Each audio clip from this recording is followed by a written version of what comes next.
Pakistan peoples party के सूबाई वज़रा को एटीएम क्यों कहा जाता है? पाकिस्तान पीपल्स पार्टी की क़यादत को एटीएम का लक़ब क्यों दिया जाता है?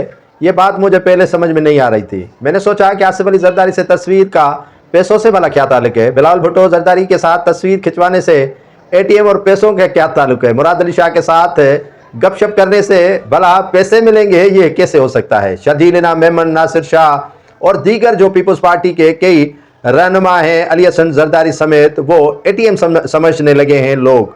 अब एटीएम कैसे हैं ये मुझे अभी पता चला है कि एक तस्वीर निकलवा दो और फिर आपकी मौजे ही मौजे। और मौजे कैसे हैं ये मैं आपको बताता हूँ। सोशल मीडिया पर उनकी तस्वीर वायरल हो जाती हैं और सोशल मीडिया पर उनके वीडियोस रखे जाते हैं तो लोग वाह के साथ पैसे भी दे जाते हैं। अब आप पूछेंगे कि वो पैसे कैसे मिलते हैं और कौन देकर जाता है? कौन होगा बेवकूफ़ जो एक तस्वीर के बदले पैसे देकर जाता है? तो मैं आपको एक बड़ा किस्सा सुनाता हूं और किस्सा सुनाने के बाद असल हकीकत पर आता हूं। मुल्क के पहले वजीर आजम लियाकत अली खान जब वजीर आजम थे तो उनके दरीना साथी के पास पैसे नहीं थे, खाना खाने के लिए भी पैसे नहीं थे। तो फिर वो परेशान हो गया और परेशान होने के बाद उसने फैसला किया कि क्यों ना लियाकत अली खान से मिल लो। एयरपोर्ट पर वो आ रहे थे बाहर से तो उसका दरीना साथी उनके साथ मिलने लाइन में खड़ा हो गया। लाइन में जब खड़ा हुआ तो नज़र पड़ी लियाकत अली खान की, उस शख्स को उसने बुला दिया, कहा कि इधर आओ, क्यों खड़े हो? उसने कहा कि मुझसे अकेले में बात करो, मैं बड़ा परेशान हूँ और मुझे पैसे चाहिए, पैसे दो। तो लियाकत अली खान ने कहा कि ये मेरा जो आपके साथ मुलाकात और गुफ्तगू है ये ही कैश है, ये ही पैसे हैं, और लोग खुद ब खुद तुमसे रब्ता करेंगे और अफसरान खुद ब खुद तुम्हारे पास आ जाएंगे और मुलाकात करेंगे। तो मैंने सोचा लियाकत अली खान का ज़माना वो काफ़ी अरसा पुराना, अब नया आ गया है ज़माना, तो लियाकत अली खान का किस्सा कैसे सेम हो सकता है? तो इसी तरह पीपल्स पार्टी के रहनुमाओं जैसे आसिफ अली जरदारी के साथ तस्वीर खिंचवाने के बाद लोग समझते हैं कि ये बॉस के साथ मेरा अच्छा ताल्लुक है और दोस्ताना माहौल है, आपको मैं नौकरियां दिलवा दूंगा। बिलावल भुट्टो को जरदारी के साथ मेरी अच्छी खासी दोस्ती है, आपको मैं उनसे नौकरी दिलवाऊंगा। बिलावल हाउस मुझे कोई रोक टोक नहीं है, मैं चला जाता हूँ और आपको मैं वहीं से भी नौकरी दिलवाऊंगा। सईद गनी से मेरा अच्छा खासा ताल्लुक है, वहीं से भी आपको नौकरी दिलवाऊंगा। नासिर शाह, शर्जील इनाम मेमन, अली हसन जरदारी, मुराद अली शाह वगैरह वगैरह, ये सारे जितने भी अफराद हैं उनके साथ तस्वीर खिंचवाने के बाद लोग उन्हें केस करवाते हैं और कहते हैं कि ये ताल्लुकदारी के बिना पर मैं आपको इन्हीं हाउसेस से नौकरी दिलवाऊंगा, आप मुझे पैसे दें। अब लोग क्या पता उनको कि ये ऐसे ही हमें चूना लगा रहा है और कई अफराद लुट गए और इन्हीं को लूटने में